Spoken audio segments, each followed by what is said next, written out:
Si vous passez du côté de la gare de la Camra ou que vous traversez le pont vers l'université Al-Irfan et que vous vous demandiez souvent comment ces jeunes Marocains et subsahariens partagent ensemble leur amour pour le football, vous connaîtriez sûrement Monsieur Zobo, l'entraîneur Zobo ou simplement coach. Cet ancien footballeur camerounais dirige une équipe de foot pas comme les autres. Nous l'avons suivi.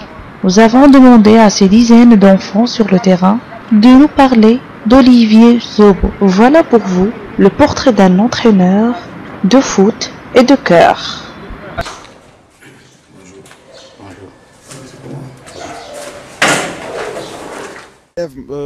Naturellement, mon réveil c'est à 7h30. Quand mon réveil sonne, je me réveille, ma fille se réveille. Quand elle se réveille, je lui fais son petit biberon, je lui donne, je change sa couche, je verse la poubelle.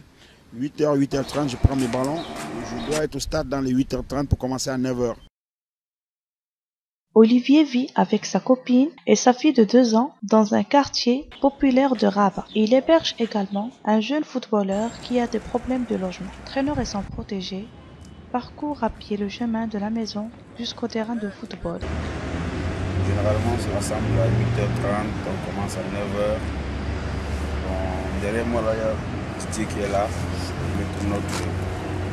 C'est notre directeur sportif, celui qui nous fait la prière, nous guide un peu sur Dieu. Il vient souvent le premier. Tu vois, chaque fois qu'on vient ici, on le trouve. Tout le monde doit être prêt à 9h du matin. Olivier ne pardonne pas aux retardataires. Le football est un sport et une discipline. Sors. C'est qui était chez nous hier. Ah, ça fait quoi? Le vieux père était là-bas, faut lui demander. Et regarde, quelle heure vous venez au stade? C'est quand vous jouez quel football? Non, il y a problème là-bas. Quel problème? Faut demander à la. Il y a problème rien que chez vous. L'entraînement commence par une prière collective. La séance peut commencer. Nous pardonnons aussi à ceux qui nous ont offensés. Ne nous soumets pas à la tentation, mais délivre-nous du mal. Car c'est à toi qu'appartient le règne, la puissance et la gloire des siècles des siècles. Nous en profitons pour poser nos questions aux joueurs qui n'y participent pas. Youssef, dans quelles conditions vous êtes venu ici au Maroc?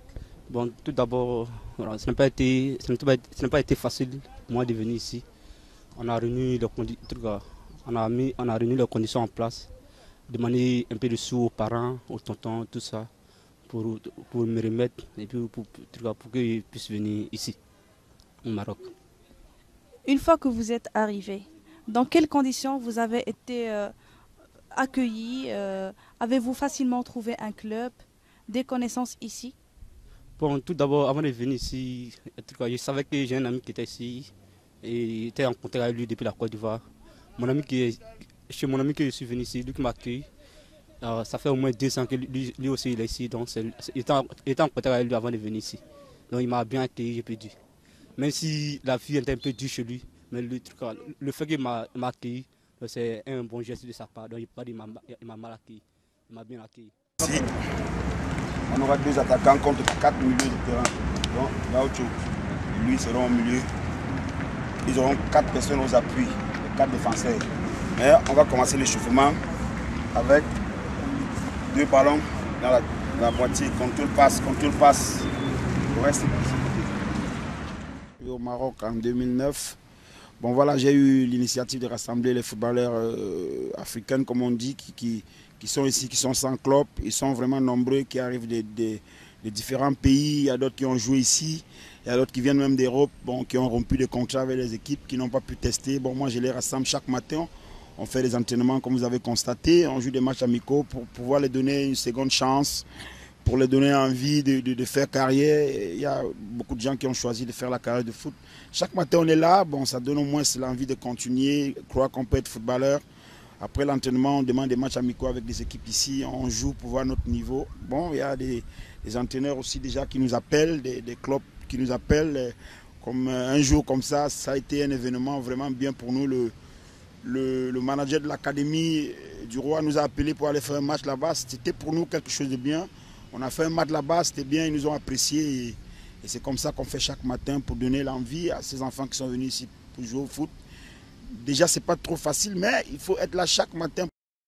Vous pouvez nous parler de cette expérience? Oh oui, je vais vous dire quelques points. Au premier abord d'abord, j'ai joué au championnat national en Guinée, Guinée-Conakry. J'ai joué dans 3 clubs, à savoir l'Étoile de Guinée, Horea FC et le Sumba de Dubreka. Par après, bon, j'ai eu un contrat de 3 mois avec la Guinée-Bissau, dans un club de première division aussi, qui est Sporting de Guinée-Bissau. Là-bas, je suis allé faire 3 mois. Après les 3 mois, je me suis retourné à Conakry. Après ça, j'ai été en contact avec un manager qui m'a envoyé ici pour les textes, soi-disant qu'il va m'envoyer en Asie, précisément en Thaïlande. Bon, quand je suis venu ici, il y a eu des petits problèmes. Je suis retardé ici en un mois. Quand je l'appelle maintenant, il me dit bon, camarade, je suis resté dans ça jusqu'à quelque chose de 4 à 5 mois. Après les 5 mois, j'ai eu un ami qui m'a mis en contact avec Jogbo et Mickey. Il m'a parlé de Mickey, il dit Mickey, j'ai un agent, il aide les joueurs pour ceci, là. Ils m'ont demandé, bon, est-ce que tu as assez d'expérience en matière de foot? Oui, je peux dire que je suis un professionnel en un mot, parce que j'ai joué hors de chez moi, en Guinée-Bissau. Ce n'est pas un petit pays, c'est un pays comme la Guinée. Le championnat, c'est comme la Guinée, c'est comme le Maroc. Il y a un peu de différence, c'est parce que le Maroc est un peu professionnel à l'heure là. Donc il dit ok, moi je vais te mettre en contact avec lui. Il m'a mis en contact. Quand je suis venu, Jobo m'a appelé, il me dit bon, Alia, on peut continuer avec toi. Mais à une seule condition, parce que tu es professionnel, tu connais les règlements de foot. Qu'est-ce qu'il faut? J'ai dit ok. Bon, ils ont donné leurs règles, bon, je l'ai accepté. Il dit ok, tu peux continuer avec moi dans ça. On a joué contre les clubs de première et deuxième division, à savoir Salé. Quand on est allé à jouer contre Salé, l'entraîneur de Salé m'a sollicité. Il a parlé ça à Jobo et Mickey. Il dit ah oui, le petit défenseur là, j'ai besoin de lui. Par après, on a joué contre FUS Espoir. Il y avait le manager de FUS là-bas aussi qui était au stade. Après le match, le manager a appelé Jobo et Mickey pour parler de ma situation. Mickey a dit bon ok, j'ai envisagé un projet pour lui, je vais voir si le projet là sera réalisé. Bon, il va rester, il va partir, si ça n'est pas réalisé, il va rester ici.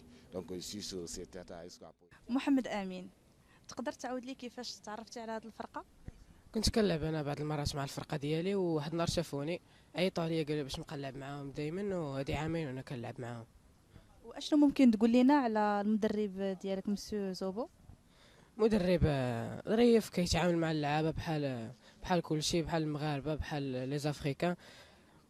كيدير لنا دي زيكزارسيس زوينين و صافي ديال المعامله ديالو معنا. وعلاقتك باللاعب الاجانب؟ هي علاقه زوينه، كيعاملونا مزيان. اللعابه كلهم كيكونوا منسجمين بيناتهم، وتا انا كنتجاوب معاهم. وشحال كاين نتوما من مغربي في هذه الفرقه؟ كان في الاول واحد معايا وبقيتي انا الراس. وقعوا لك مره مشاكل مع اللعابه الاخرين او مع المدرب ما تتفاهموش؟ لا الحمد لله دائما نتفاهم مع المدرب ومع اللعابه.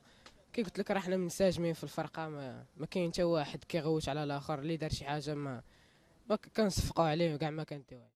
Après 4 heures d'entraînement, les joueurs récitent une dernière prière pour clôturer cette journée. Mais le travail du coach ne finit pas. Il doit assurer le suivi après chaque séance d'entraînement. C'est lui qui désigne le joueur qui s'occupera des t-shirts ou des ballons. Le match Raja FC Barcelone. Là, c'est un match que n'importe qui aimerait suivre, aller voir Messi de près, aller voir tous ces joueurs qui font rêver de près. Bon, je veux voir si je suis disponible, pas la disponibilité, s'il y a des moyens. Je tiens à remercier le coach pour sa sympathisation, par sa gentillesse. Vraiment, c'est une personne honorable. Vraiment, c'est pas facile pour lui. C'est pas facile pour lui. Il achète des ballons. Vraiment, il met les conditions. Il fait tout pour nous mettre à l'aise, quoi. Vraiment, je tiens à le remercier beaucoup. Que Dieu. Personnel, si un jour votre fille décide de jouer du foot, est-ce que vous allez l'encourager? Oui, bien sûr. Moi, je vais encourager ma fille à faire ce qu'elle a envie de faire et qu'elle le fasse à fond. Et si son père s'est dit qu'elle va jouer au foot, je ne peux pas l'empêcher. Déjà, j'aime le football. Mais, comme elle s'appelle Serena, je voulais qu'elle joue au tennis. Et c'est ainsi que l'entraîneur finit sa matinée pour rentrer s'occuper de sa famille.